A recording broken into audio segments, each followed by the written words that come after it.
Welcome back into the Percussive Art Society Georgia interview series. We're talking to some of the awesome performers and educators in percussion in our state to get to know kind of what's going on.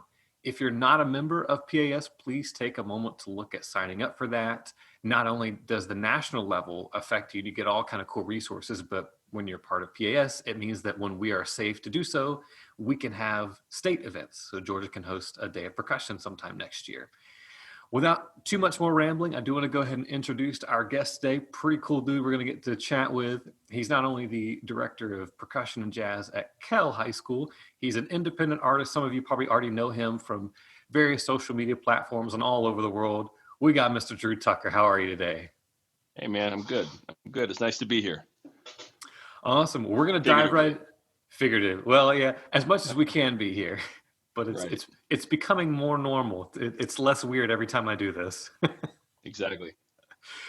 So I do want to dive in. Just the first question I give everybody is to tell us a little bit about how you got started. So if there's anything that inspired you to play percussion, if there were any heroes along the way, and then just kind of your journey up through school. Yeah, I mean, I started piano at the age of 4. I'm the youngest of 4 boys, and all of my older brothers, and actually I'm the youngest of 3 boys. I'm the youngest of, there's 5 of us. There we go. There's 3 boys and my sister. I have 3 older brothers and my older sister, and they're all like 14 years older, 15 years older, 18 years older, 19 years older. Wow. So they all took music coming up. My one brother played the accordion, the other one played the drums, the other one played saxophone, my sister played piano. But they were all grown and had quit. So by the time I'm like 4 years old, like my youngest sibling is 18. And, I didn't like it. I couldn't stand it. So 5 years old, I'm begging to quit. But by this point now, 6 years old, 7 years old, they're pushing their 20s, in their 20s, and they had all already regretted it. So they were telling my parents, man, don't let him quit. We regret it. We should never have quit. So my parents just ignored me when I would gripe and, they didn't let me quit. So I stuck with it and ended up finding a lot of significance in it. I remember coming into the middle school trials, and I tried to do saxophone. They were filled up on saxophone, asked me to clap a few rhythms, and then at some point along the line asked me if I played anything else, and I said, yeah, I play piano. And so that was it. They were like, all right, here's some drumsticks, kid. Here, here's your little pearl kit with your pad in it and all your stuff, and have fun. And I was a drummer, and I was kind of stoked about it. I was like, man, I'm a drummer. That's so cool.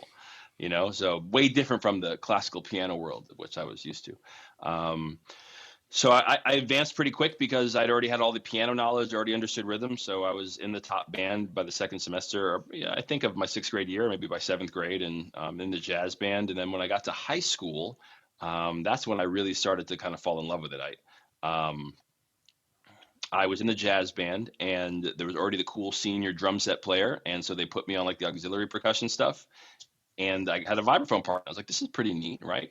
And then 10th grade, I went to drum corps, which was Magic of Orlando. May they rest in peace. Magic of Orlando Drum and Bugle Corps this was 1996. We came in 8th place, but I tried out for quads, and I did not make it. And I went into the pit room afterward, and Jed Davis and Jerry Carpenter were there, and that was the rest is history, man. I fell in love with it. I loved it. And I was not good enough to be I wasn't a marimba player. I wasn't a vibe player. I wasn't on a main keyboard. I was literally on the bells the entire time on the 50-yard line. If you ever watched that show, it's just me and a tiny bell set on a little bell stand. And I played the bells the whole entire show. That's it. Except for this one moment I went and played a helium tank. But I played the bells. But I worked hard at it, man. I loved it. I loved the culture. I loved drum corps. And there was one moment on that tour when we're eating, I think it was either Eat Pack Load or we're eating lunch, and off in the distance I hear someone playing Footprints on the vibraphone, and he was just improvising it, and I was like, what is that? Who's playing that? And I walked over there, and it was Jerry Carpenter, and he was just like working on this thing. I said, hey man, what are you playing? He's like, oh, I'm just working on something maybe for INE. And I said, yeah, I know, but what is that? Like, he's like, oh, it's Footprints, man. I think he's at Wayne Shorter. And I was like, yeah, but okay, cool. I love it. Where's the music? He's like, man, there ain't no music. This is jazz. And I was like, what do you mean? He's like, here's a couple albums you got to go listen to. And that was it. And then I went back home after tour. I found Errol Rakipov. Shout out to Errol Rakipov down in Hollywood, who studied with Gary Burton. And he took me on as a student. and he put me hip to all this Gary Burton stuff. And when I heard 19 live in Zurich, 1979 with Chick Corea, that was it, man. It's like angels descended from heaven, and I was like, I'm going to play this instrument for the rest of my stinking life. And I did. I have been. Fortunately and unfortunately, I have been. Um, so I mean, that's how I fell in love with it. And afterward, you know, when it comes to college, that's a whole nother conversation in and of itself, because I don't have the traditional educational route. I didn't go that route. I tried to go that route. I tried very hard, but because I had some undiagnosed ADD coming up, which gave me a tremendous amount of anxiety when it came to applying for school, and it came to like I had to be like super inspired to really be productive. I didn't succeed very well in the traditional route. I went to Berklee School of Music for a little bit. I went to FAU. I thought maybe music wasn't my thing. I went to the Art Institute of Fort Lauderdale for graphic design for 2 years. And then I was miserable playing my vibraphone. And so I sat down and thought to myself, well, you got to get your education somehow, and it's not going to be this way. So, I had some money saved up I was gigging from 15 years old, man. I was playing vibes I was pushing those vibes down the street since I was 15 or 16 years old. And so I had a little bit of money saved up, and I went to Europe, and I tried to study with all the best I could find. And so Wow. I went to Zivkovic's camp. I went to Japan for a little bit. I went to Belgium to do the marimba competition in 2004. I went to try to find everybody I could. And then I tried to bring people down to do clinics. So now I'm like in my 20s, I would bring people down to do clinics like Nancy Zeltzman, Mark Ford. That's how I met them. I'd bring them to the high schools I was working at. And I just started teaching right out the gate. So for me, there's obvious drawbacks to that, right? Most of them come from perception. But the benefits to that were that there's never been a time that I wasn't hustling and that I wasn't working. Like I didn't have this time when this is my learning phase. I am still in my learning phase. Like I've never not been working, and I've never not been learning, and I've never not been excited about, you just mentioned Josh Jones, who's, we're really tight, man. I'll talk to that guy, and every time I talk to him, I'm just seeing what I can take and apply it. Chris Romanowski, who's a teacher here in Georgia. He funny, we teach each other's daughters. He teaches mine, I teach his. But every time I talk to him, I'm like, hey, I noticed how your kids were playing right here. Like, what are you doing there? And he'll maybe tell me something I don't know, maybe not. But like in my head, I never stopped this learning phase where I felt entitled to work or a job or a thing, and at the same time, I've never stopped working. So I know that's a loaded one when it comes down to that. And most people, that's the first question. What college did you go to? And I'll tell them. But when they say, well, where did you graduate from? It's like, well, I didn't.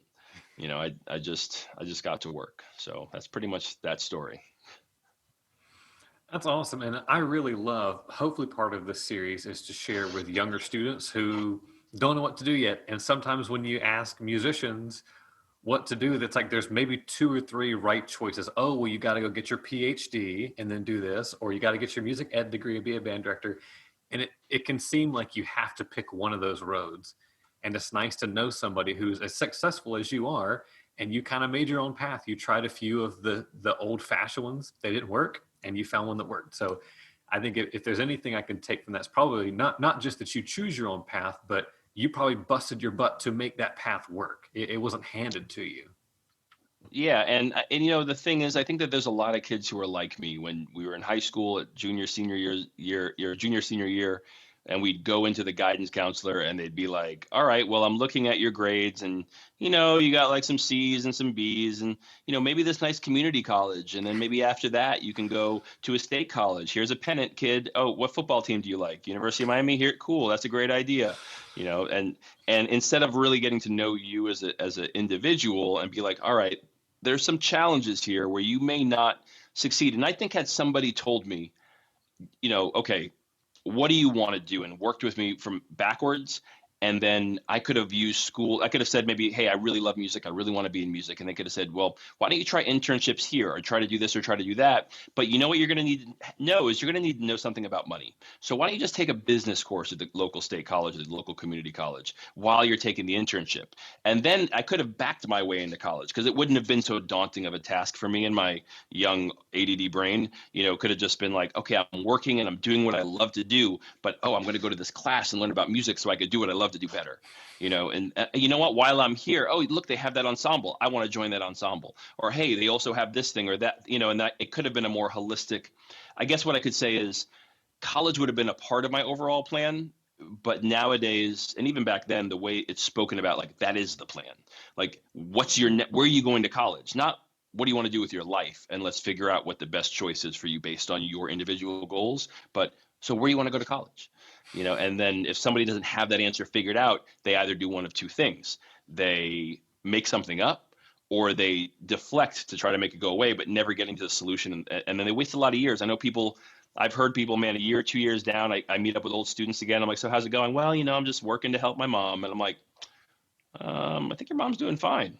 What are you working to help your mom for? Oh, well, I'm just taking some time to think about it, maybe travel. I'm like, you're not going to school, bro. So don't waste the next 5 years faking it. Like, figure out what you're going to do right now, That's awesome. And that kind of segue. So you've gone through, you've done the schooling stuff you've learned, and now you get to share that kind of stuff and influence kids all the time at particularly Kell High School. But I know you're independent, you do some traveling and stuff. Can you talk about either getting that job at Kell or just getting jobs in general, and kind of what does a work day look like for you now? Like pre-COVID? Yes, that might be the best answer. Pre-COVID? Pre-COVID, in normal times, So, what's a day look like? so, I wake up every day trying to win Father of the Year. So that's always my focus. You know what I mean? So, my kids are everything. I have so much fun with them. It's not even like it's a task. Like, they're pretty cool. So I just love hanging out with them. Sometimes I'm like, okay, I can't hang out with you anymore. I actually have to do stuff, and I almost feel bad about it. But overall, my days vary because a lot of it is project based. And that's the way kind of I like to build it. Like, what projects can I develop? What ideas do I have? What's missing? Me and my business partner Eric have this saying that we always say, all right, let's live in the future and build what's missing. And so we're always thinking about that. And that's how Mallet Lab came about. I've always loved teaching in schools. It's one of those jobs when you teach like percussion ensembles. And in Florida, where I grew up and where I came up, in Florida, they don't have like multiple directors. Like, it's a rare school, especially in South Florida, that has two band directors, much less like two band directors and a percussion director. That's all a county paid position. So, you're a contractor if you're working that way. You're an independent contractor. And I've been doing that since pretty much the first year I got out of high school. I started doing that with Piper High School, and then I would teach every high school that would have me. And I really have never stopped. And until COVID time, I've been to a band camp every year for 20 some odd years, or in drum corps tour. So it's a weird summer. But I was at Boca High for about 15 years, Boca Raton, Florida, and I learned so much because I was blessed to have wonderful band directors, and they let me have my way with it. So I would be able to try all of this great stuff.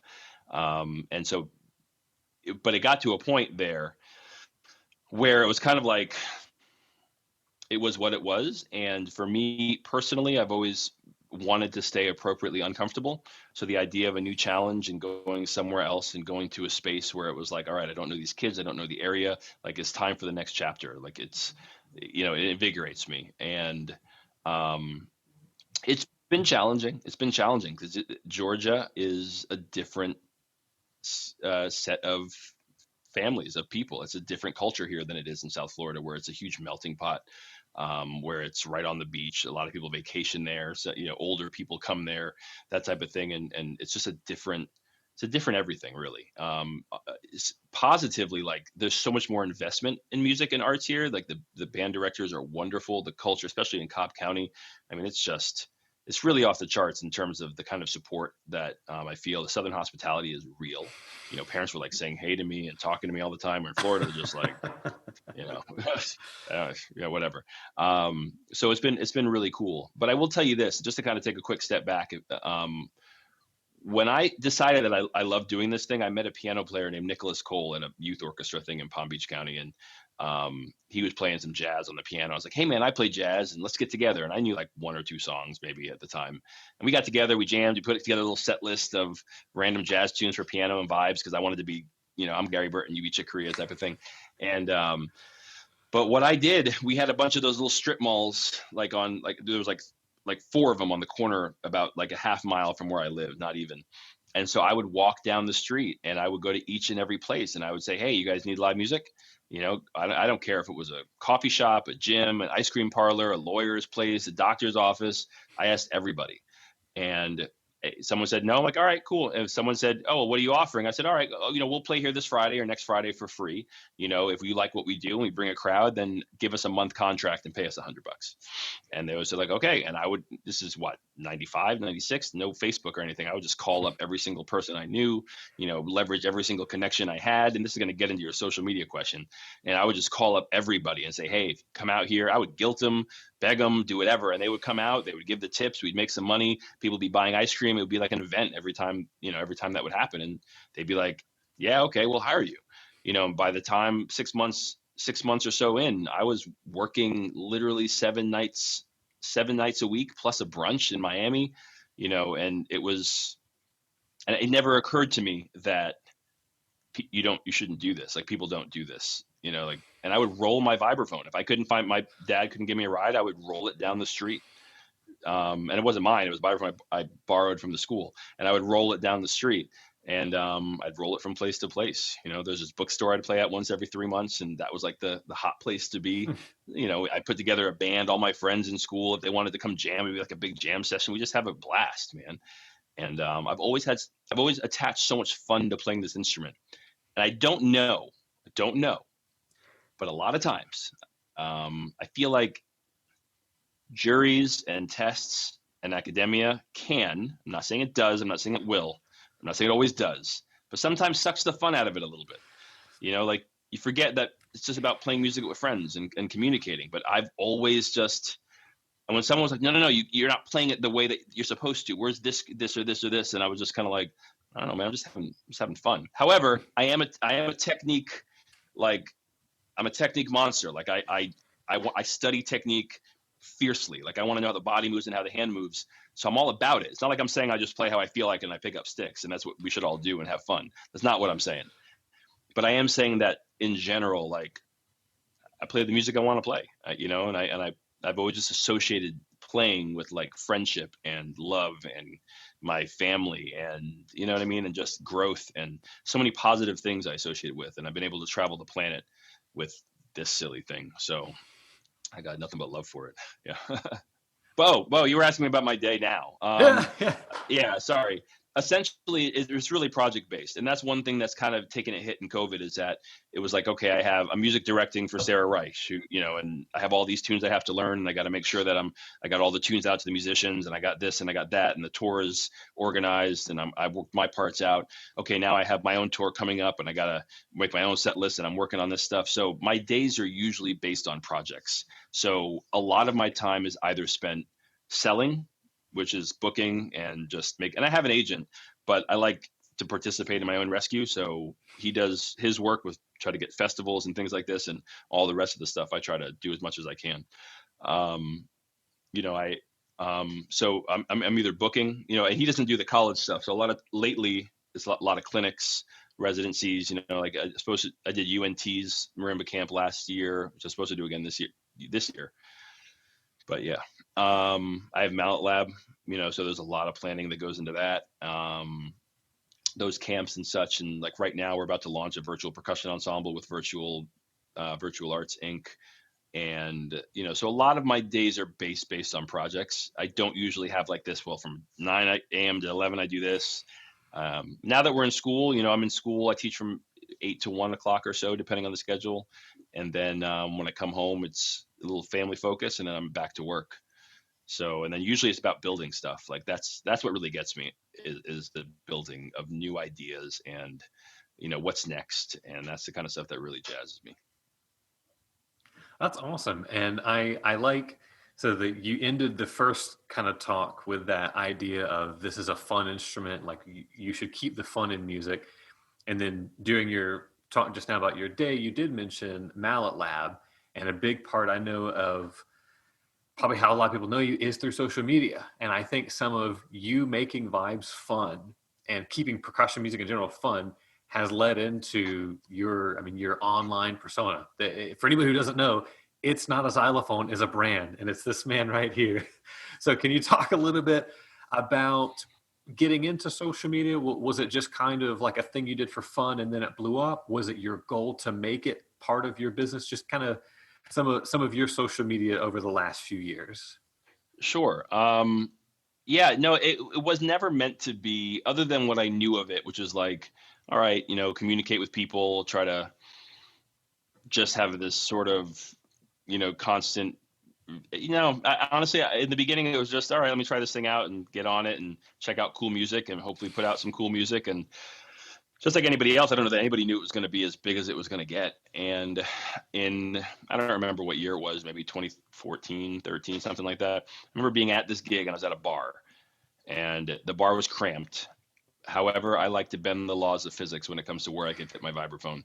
Um, and I remember I was like butted up against the bar and I'm playing in these very, let's say, interesting, with very colorful personality, more mature women, were at the bar yelling all over the place, and they were just making a fuss. And girl had her martini glass, and she was like spilling it on my vibrate, like bumping into friends. And she's like, "Oh my god!" And I'd be like, excuse me," and she'd be like, "Oh my god, I love the xylophone so much. I love it, I love it, I love it." And I was like, "No, no, no, no, no, it's not a xylophone." Back then, I used to fight those fights. I don't really anymore. I just wear the shirt. I'm like, "No, no, it's not a xylophone. It's not a xylophone." Oh my god, what is it? Is it a? It's like, it looks like a xylophone. Like, mind you, I'm like playing. We're in the middle of the set, and she just went on like that, and like she closed the whole place down. It was terrible. People would tell her to calm down. These girls, and it was rough. I was so frustrated. I went home and changed every screen name.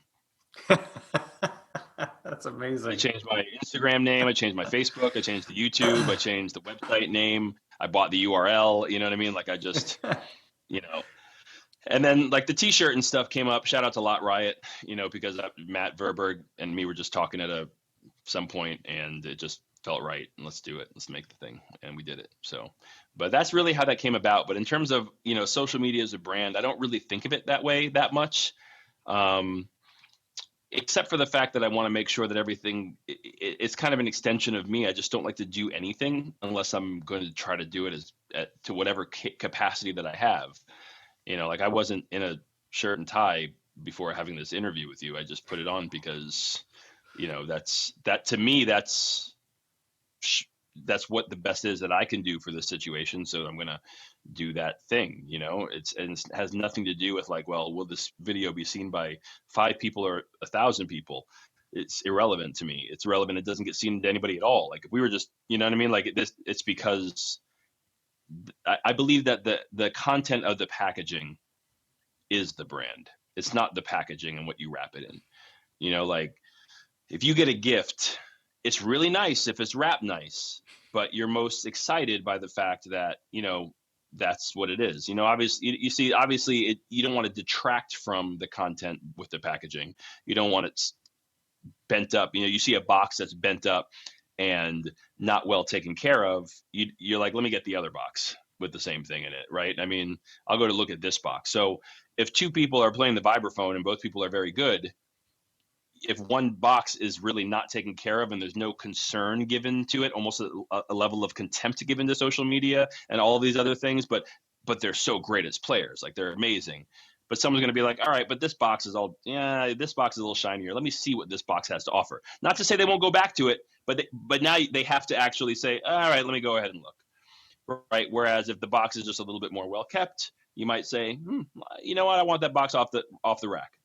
And then maybe a couple times back down when the other box is discounted, you say, you know what, let me go check this out. But you know what I mean? So for me, it's really just a matter of trying to be as sincere as possible, but do it with good lighting. Yeah. I mean, that is essentially what it comes down to. I try to put stuff out there with mistakes on it. I think it's important that people don't see that all the things out there just have to be perfect all the time. And now that I've realized that I kind of have that voice that some people are listening to and watching, I think that's important to make sure that there's a sense of realism that goes into it, because this could be really frustrating. I mean, there's a lot of dope players out there. I by no means think that I'm the best vibraphone player or even in the top echelon. I mean, I know there's only like 8 of us, but I don't think that I'm even, I still don't think I'm in the top 10, but I think I do have some value to offer just by being me. And if people like that and people like the stuff that I play, I think I play different things. I'm not trying to go out there and be somebody else. I play music I like, music that means something to me. And usually that's not straight ahead jazz. I'm not trying to compete with somebody in the Giant Steps Challenge. I mean, and I support as many people as I can. Like if I have a platform I want to support, if I see kids on the come up, there's so many cats out there who just are so good. So I try to prop them up wherever I can. And that's a really big mission with Mallet Lab too, is, I'm not, if you look at the staff over the past couple of years, there's a few usual suspects, but even them, like Ivan, those guys are my best friends, like even those guys, Ivan Warren, those guys, and Stefan, he's my guru. So, I mean, it's like, those guys are like my buddies. It's not because I think they're going to bring people in, but if I can get young cats on, people who maybe other people might overlook, but I can see that they would offer a lot of value. Those are the guys and girls, obviously, guys being a collective term, but those are the people that I try to bring in as much as possible. So I don't know if that answered your question about social media, but usually it's just sincerity with good lighting, I guess, is Yeah, the tag. it does. And I definitely think, and I think there's a lot of percussion people and really anybody on social media where the best ones are the ones who are just using social media as a window into their life. So if you go back for a long time in any of your social media, most of it is you showing what you're working on. It's not like you sat down for an hour and thought, okay, what can get me 10,000 views today? It's like, hey, I'm teaching these kids, check this out. Or I think just today, as we're filming this, you just posted the video of you playing Portrait of Tracy, the Yeah, Jocko last night. tune. So, or yeah, Hmm. sorry. I don't know what day it Oh, is today anymore. on Facebook. Yeah. Yeah. Yeah. Yeah. Yeah. But I highly doubt that it's everything you post, you sit down and think, oh, what can go on social media today? It's just, again, like you said, you just do it with good lighting. So it's a And yeah, nice. and I'm not saying that I haven't fallen victim to that either. You know what I mean? Like sometimes I'll be like, I'll accidentally check the insights and see that my engagement has gone down. And, and I'll go through those times. Then I'll just be like, you know what? But I also don't want to be a slave to it. Like I don't. Like there's a certain amount of attrition that I just have to accept. Like I can't post 5 times a day. Like, I know cats like Mark at Gridbook. This is what he does. Like he doesn't have children. He's not married unless something changed in the last few weeks. But I mean, so that's what he does, and I support that. And I'm all about that, and I think that that's great. And he uses that space to support other people like me who have wives and kids, and all this other kind of situation where I'm not able to really put that kind of effort into it. But I just have that kind of situation, and if you look at some other people too, like they're doing a lot of really great things, and people can only do what they can do within their value system. And when I see myself it kind of absorbing everything because it has the ability to do so, I have to think at the end of the day, like how does it weigh into as it builds up over time. If I keep buying out, that it never stops. Like there's no end to it. Like, well, if I just get this many views, or if I just get this, like I remember when I got to 10K, I was like, that's it, I'm good. That's all I wanted to do. I'm fine. And then you're at 12.3 and you see it go down to 12.2 and you're like, oh no, okay, I got to post things. I'm not using reels enough. If I use more reels, because Instagram values this, what's the algorithm? It's not fun. It's not fun. So if I don't feel like it, I just don't do it. Like you might not hear from me for two days or 2 or 3 days, but I also have a teenage daughter who's watching, and that matters too. That she needs to see that the phone's not attached to my hip all day, because that's just what they'll do. So it's just a lot that goes into it. But at the end of the day, if I just keep my values straight, and keep making sure that that's the case, then wherever social media fits into that structure, then that's where I'll place it. Very cool. I dig that answer. Everything in there was very good stuff. I like that it's almost like being a percussionist where we kind of have to master a lot of stuff, right? It's like you have your specialty, you have vibraphone, but I can also see that there's a hi-hat behind you. So you clearly do more There is. than I'm a vibraphone. hi-hat specialist. Exactly. There I'm you st- go. I think Casey Cangelosi's written a couple of pieces that you should look into. yeah, he made, yeah. This guy's a monster, man. The Uh, guy's so good. Now, speaking of that, you also do some composing, I believe.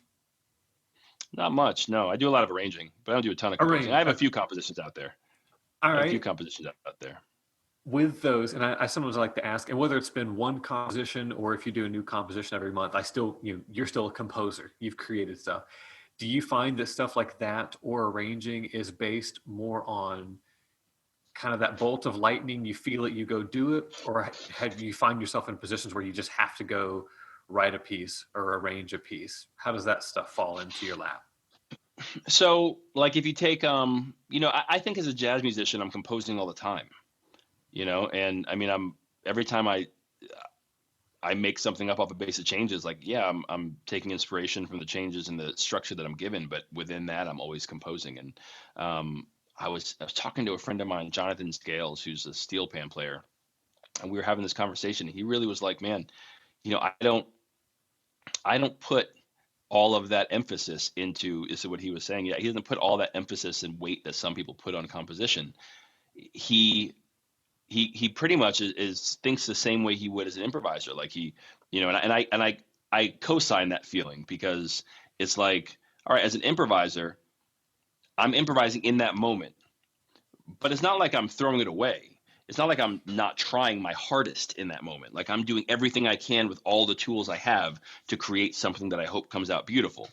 So, and it's the same thing, and the same way that I try to compose now, is that I try to do that same thing, and it's something I'm working on, and it's something that I have a hard time with. And I think the reason why I haven't composed so much is because of the fact that usually it's like, well,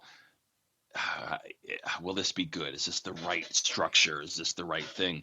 But now, I think that I'm way more about, I've been composing a lot of little vignettes lately, and I've been doing a lot more improvisation and recording that improvisation, and then seeing what I'm doing and seeing how I like the way certain harmonies move. And I've also taken a step back during COVID times and started taking piano lessons and harmony lessons with Stefan Harris, and just really breaking down my ear from the beginning, like getting rid of everything I think I know, and looking at okay, here's an F7 or a C7 triad. Does this note work with it? Not like, oh yeah, well of course it does because it's the nine and the nine always works. No, no, no. Do I like the way this note? How does this note feel to me with this triad? Okay, what emotion does this evoke when I play this note over this? Okay, what about this note? And then, helping to build upper structure triads off of that is something that he's been really working with me on, and that he works with, everybody on, I guess. But and that's one of the things that I've been doing, and really just breaking down and my understanding of harmony, not based on rules that I've been given and licks that I know and vocabulary, but really basing it on what I like to hear and what I want to communicate. Because if this note with this feels whimsical to me, I know that that's where I want to put that, if that's the feeling I'm trying to emote. So that's kind of where I'm at. I've taken a big step back with that. When it comes to arranging, take Portrait of Tracy. I've loved that song forever. I've always loved it. I love when bass plays false harmonics and basses all over the place. It's just so beautiful. And I've just been like, you know what? I'm going to try this on the vibraphone, and I'm going to go ahead and do it. And then as I did that, I'm like, what if I did it on marimba here and vibraphone here, and the lower notes and the harmonics on the vibraphone? What if this was a percussion ensemble? Like, what if this was, and then I take it all the way out, to doing that stuff. And that's been a lot of fun too. So. I like that, and I would say that I believe improvisation is a form of composition. So I probably could have led with that when I said you're a composer, right? Because Yeah. we've all heard a Coltrane solo, Davis solo, even hearing Will Calhoun play a drum solo that's improvised, but it's clearly thought out. It has a beginning, a middle, and an end. So that's 100% viable composition to me, whether you write it down or not. I think you have this, going back to the social media stuff, you have this awesome platform where if you just sit down and play for 30 seconds, you can record it and share it. And to me, that exists. That's a piece of music. Somebody could sit down and transcribe it, just like a Coltrane solo, and exist. So Yeah. now, actually, sorry, as I'm saying that, how Sure. much in your daily, which again, I know daily anything nowadays is kind of weird, but if you're thinking about a practice session, where does improvising fall in there, as whether it's an exercise or you just do it because, again, you like it? So I like to feel good when I practice. Like, I don't practice until I feel good. So my goal when I start practicing is to play stuff that feels good. Like, I want to play things that get my ego up and get me confident in my skills and my abilities. so that I'm not frustrated when I practice. I mean, I remember going to think, okay, I got to work on this lick, and I hit it, and I'm like, all right, shaking it out, cool, all right, let's go, and I start playing. Sucks, sucks. Oh, why can't I get this one note? Can't get this one note. Can't, all right, let's slow it down. All right, metronome on this, and then like I'm just like, you know what? I suck. I can't play this thing, and I'm out. So usually I start playing really soft, pretty sounds. I want my ears to be in tune with pretty sounds. I play in a key I'm comfortable with. I play some warm-ups. I play some licks I like. I play sounds that make me happy. I play harmonies that make me feel good. I play grooves that make me feel good. I play whatever I'm feeling. I start off improvising with almost every practice session, unless I'm really pinched for time, and I just need to work a lick or something. But for the most part, the beginning of my session must be not only warming up my hands, but warming up my ears to get used to hearing good sounds out of my instrument in whatever room I'm in. And then also warming up my spirit, warming up my confidence, warming up my ego a little bit to make me feel good about playing my instrument, so that when I attack whatever music or whatever challenges that technique challenges or whatever it is I'm going to work on, I'm already in a positive state of mind to be able to do that. So improvisation is really essential. And I think it's really essential for a student too, because at the end of the day, if you're teaching a high school students, maybe only, unless you have a very elite group of kids that are specifically, whatever, but especially if you're in a general high school, only very few of them are going to go on to become musicians and use those skills and apply them to the university level or professional level. But if you teach them to use their ears and you teach them at least a little bit of what music can be for them, regardless of what they do as a profession, you're really helping them to be able to balance them out, to connect with something that will get lost. Will be all, if they're working with numbers and computer sciences, which is a big industry in Georgia, I found, and they're going to be working with numbers. It's all up here, and they're going to be working as a doctor, and it's super minutia and a lot of pressure as a lawyer, and everything is so high pressure. To be able to just go home and connect and sit at a vibraphone or a piano and understand that all the black keys work, that all the black keys plus, I like this, and I know the 4 pop chords on the guitar, and I'm gonna I love the way that sounds, and I can sing, and just to be able to connect with something deeper, I think you make the world a better place. So do my kids always come out like knowing all the Delacluse solos? No,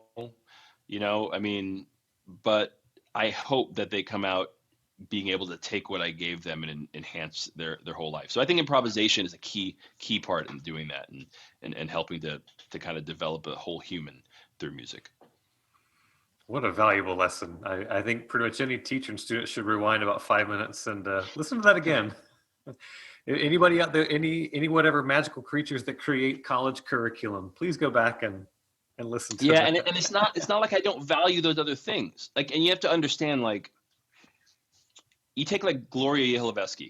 I hope I said your name right, Gloria, in case you're watching this. She's all about improvisation, but it's a different type of improvisation that I'm about. But it's an improvisation that is still about creating something in the moment and being that type of thing. So if somebody's a teacher and they're not like my personality, like, don't do what I'm doing. That's silly. Like, if you're big into snare drum and you're big into the minutia and you're big into Delacluse, like, take a look at Ivan Trevino, right? Like, his work Spur is all about that Delacluse, that soft snare drum playing, but he loves it. Like, when he hangs out and plays a snare drum, that's what he's playing, right? So if he were to teach, or he were to be in that situation, he might use that as an opportunity. Not to bring it back to Gloria, but speaking of that, I went to her clinic at PASIC a couple of years back, and she did a whole thing where she put harmonic structure on like a groove, a harmonic structure on the marimba to Delacluse 1, right? And so, but it was like, you can do things around what you love to do and what you think are important for percussion education, because what you think are important in your curriculum, you may be a timpani guy and you may be a snare, whatever the case may be, and you're working on all this stuff and pitch and ear training and snare drum, and you're working on tuning and all this other kind of stuff. But within that, are we helping our kids realize how all of those skills can enhance their life? Because it doesn't matter which instrument. I'm more mallet focused because that's just what I love.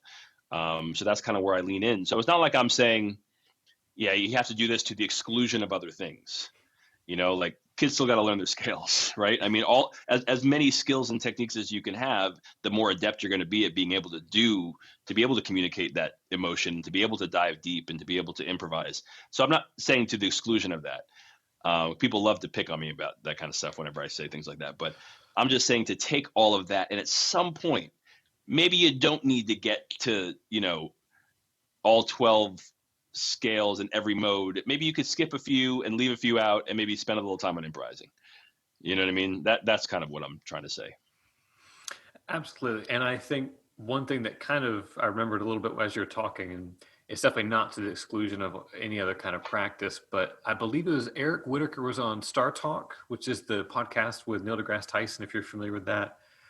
And he was I asking about the wasn't, but now I am. I mean, I know both people, but yeah, I don't. yeah. It's a fantastic podcast or radio show if anybody's interested. But the Eric Whitaker was on there to talk about the magic of music, and one of his things is it's kind of a shame how when we put kids in music education, the first thing we do is we give this strict routine, which is good for learning, but they never learn to enjoy it and play fun stuff.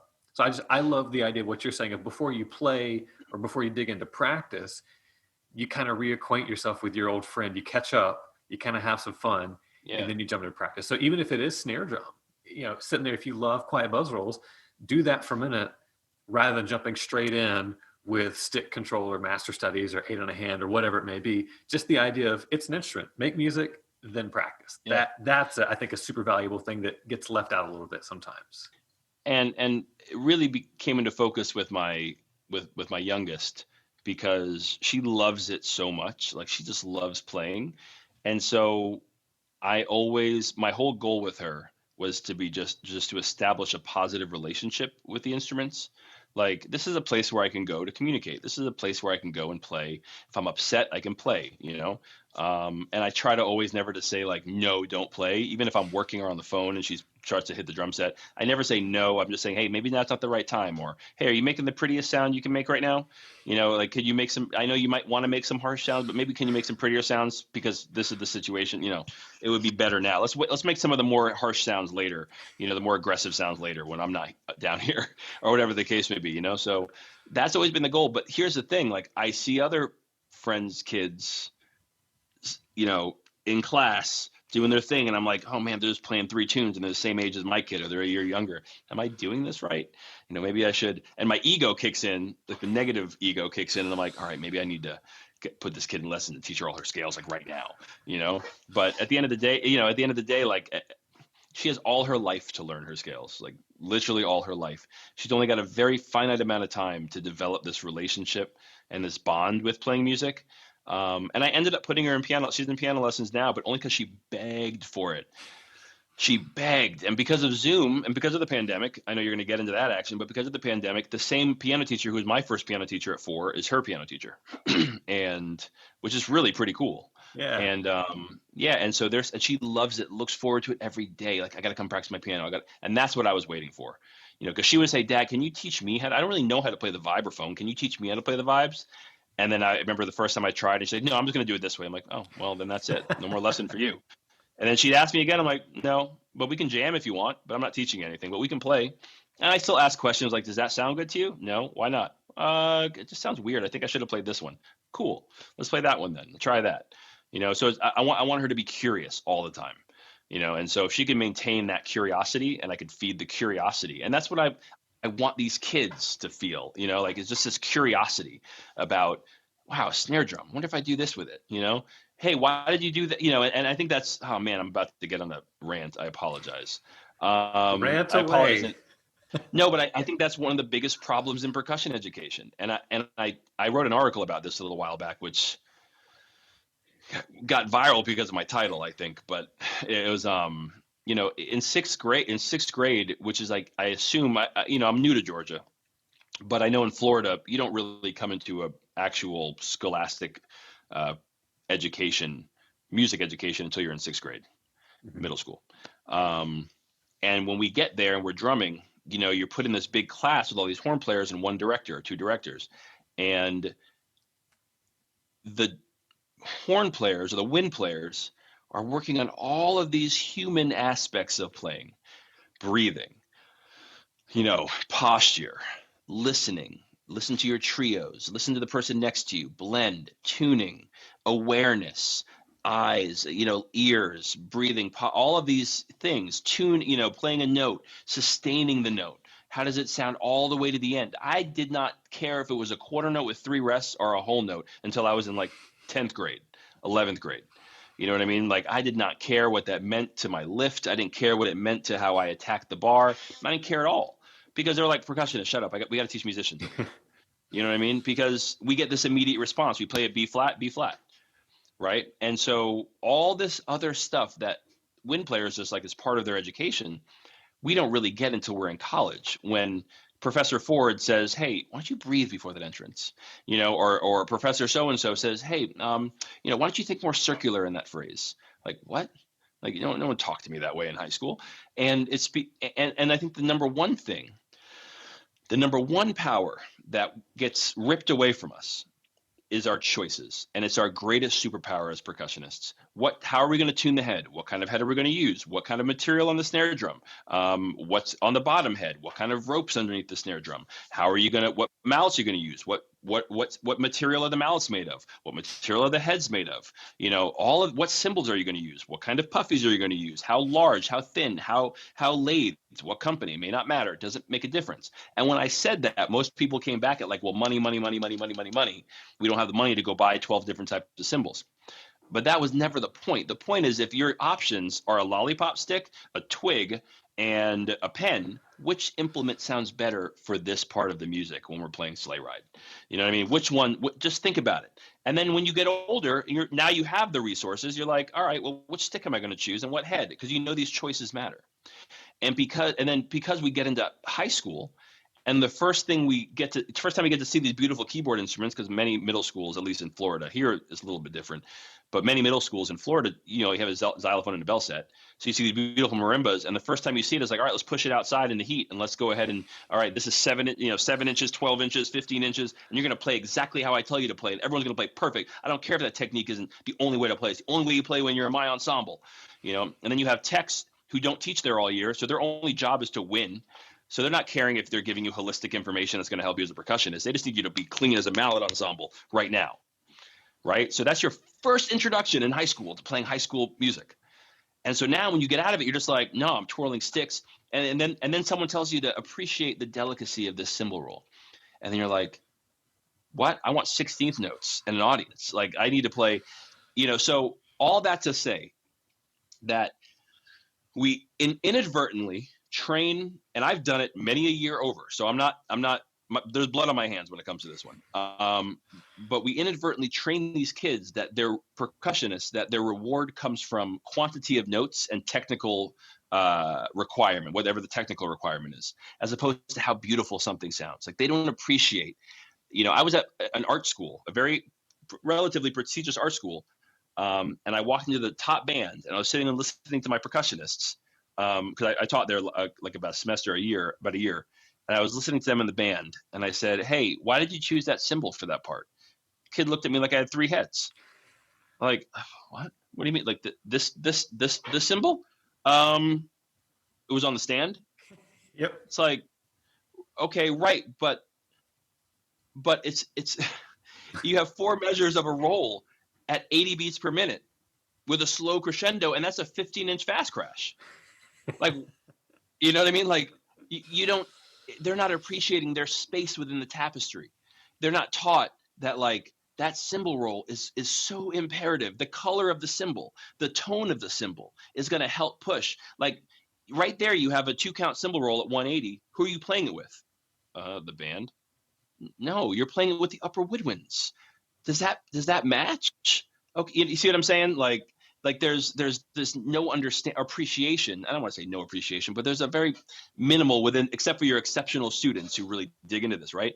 But it should be part of the culture. You ask a saxophone player, you know what I mean, in a top band anywhere, like, any basic question about who's right around him and what he's playing, usually they'll know it. But for percussionists, and that's our superpower. Why are you using that mallet? It was right here. Most of the time, that is the answer. So first one I found, like, well, that's part of a pair. You're supposed to roll with those mallets. That's not one you impact with. But that's fine if you loved the sound and it was a choice made from a position of strength, not just by default because that's what you found. You know what I'm saying? So it takes a while, but I mean, it needs to be done in the earlier years. And I tell band directors, like, you don't have to do much different. I understand you're stretched thin, and I understand the amount of effort it takes to get a B flat in tune versus them. But every now and then, just stop and be like, can you guys play a roll for me? Cool. Why did you use those mallets? I don't know. Well, do you think that maybe a different set of mallets would sound better for a sustained roll to get that? Oh yeah, let me try it. Cool. Try those, those yarn ones that came with the xylophone 20 years ago. Cool. Awesome. Let's go ahead and play it again, guys. Boom. Great job, guys. That's it. It took you a grand total of 45 seconds, and you've now empowered your percussionist and made them feel powerful about their choices. And I don't remember what the original question was, but I told you I was going to go on a rant for that one. No, that's perfect. And I appreciate that so much. And when I teach either in private lessons or in schools, I try to bring up the same thing. And, like you said, I get it. When you're a band director, especially if you're teaching a 6th grade class, you're just trying to make it to the end of the day without crying. Like, I get that. That's fine. But it's funny what you just said, that 45 seconds, maybe a couple of times a semester, they'll have it forever. Yeah. You plant that seed in 6th grade, that idea of like, oh, we've got 2 pairs of mallets. Which one am I going to use today? What a cool thing to think about, as opposed to what you said. And I've heard the same thing. It's like, why are you using those sticks? Oh, they're over there. They don't even match. Not even the same sticks. Like, what are you doing that for? Marching stick and a toothpick, and it's like, all right, cool. Yeah, that's it. And but you can do it in marching band too. And for the last couple of years when I was at Boca before I left, that was really my philosophy was, I'd go in and they'd play something, and I'd say, how do you think that sounded? Not sure. All right, well, let's play it again.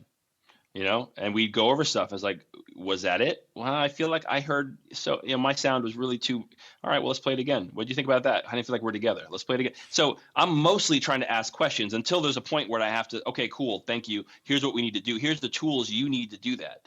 And what would invariably happen was my ensembles would be way dirtier until like way later in the season. And there's always that one time in the season when I'm like, did I make the right decision here? Maybe I should have just cleaned it myself. But the beautiful thing is that one moment when something goes wrong, they phase, or it came apart on a run, and I go to look at them and I see them just be like, I got it. And these are 10th graders, you know what I mean? And they know exactly what they did. They know they didn't breathe, they didn't look, they didn't communicate, they didn't do whatever the thing was. And then the ensemble becomes their ensemble. I could clean them. I know I have the tools and skills and the technology to clean them, to beat it into them piece by piece and break it down with the check pattern and use them. You know what I mean? I could slow it down and speed it up and have extra rehearsals and 25 extra rehearsals, but I refuse to do it. You know what I mean? So it has to be their ensemble. And once it's their ensemble and it's their culture, then they won't let anybody mess with it. And so that's what we're trying to build at Kel. And it's my first, I didn't even have a full year there because we had COVID. We got shut down in February for COVID or March or whatever it was. So, we're back in this weird times right now. But honestly, it's such a beautiful school, and Georgia is so gorgeous, and I love it here. I love looking out in my backyard and seeing a forest and seeing plants that weren't planted there by an architect and a landscape design company. Like where I used to live, and it's a little bit slower pace of life here. And honestly, I would hate to have been in COVID in Florida. I'm glad I'm here. So, and Kel is amazing. Band directors are awesome. Shout out to those guys. Very cool. I'm going to start rounding us kind of back around the home base real quick, just to kind of wrap up the interview. And you were just talking about this. In quarantine, of course, things have changed, but there have been a lot of positives. And everybody I've talked to so far in this interview series, they've had at least one big positive. And I would love to hear over these last few months, what's been the biggest positive that's come for you? I mean, the stock positive, which is true, is that I get to spend more time with my kids and my family, my wife, and we've gotten to hang out a lot more and just find ways to, we played a lot of music. We played these porch concerts together, which I put together, just to give us something to look forward to and to work toward. Because when you have this endless sea of who knows what's coming next, it has to be like, all right, guys, in 2 weeks, we're playing a porch concert. It's going live on Facebook. Let's go.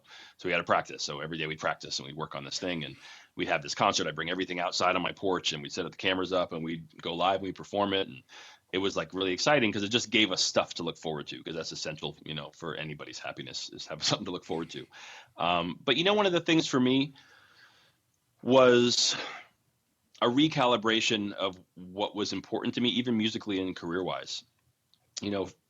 I would have kept rolling along and career was going really well. I'm not saying it's not anymore, but definitely, it's COVID. So phone doesn't ring like it used to, right?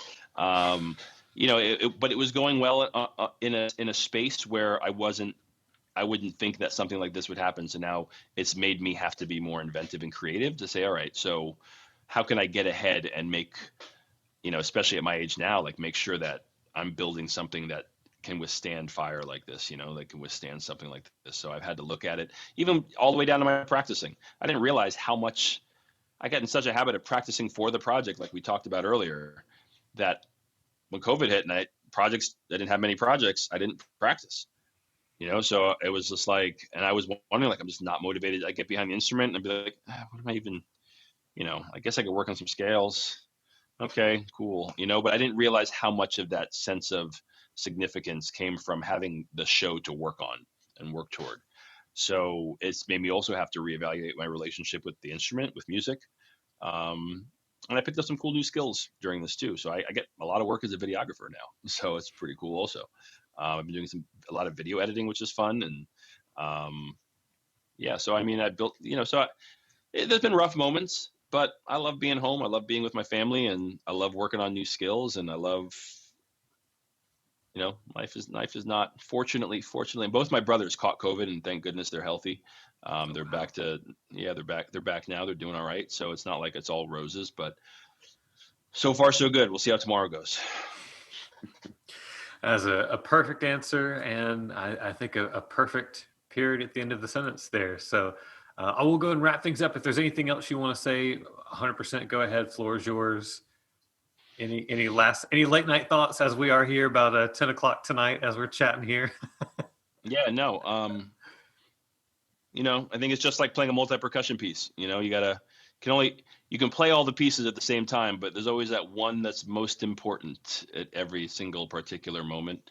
Maybe it's the kick drum part, maybe it's the polyrhythm on the hi-hat that's going to lock it in, and focusing on that thing at that moment, at the right moment, is really what's going to help the piece become successful and communicate what you want to communicate. And I think that that's what it's about right now. It's like, focus on what's important, and now's a good time for everyone, for me at least, to just reevaluate my values and make sure that the important stuff stays strong, and the rest of the stuff, all that stuff can be rebuilt. The gigs can come back, and the social media numbers, I can get back to, I can get a couple followers back. It doesn't really matter, but keep the focus on the important stuff. That's my final words. Awesome. Thanks for Well, having me, man.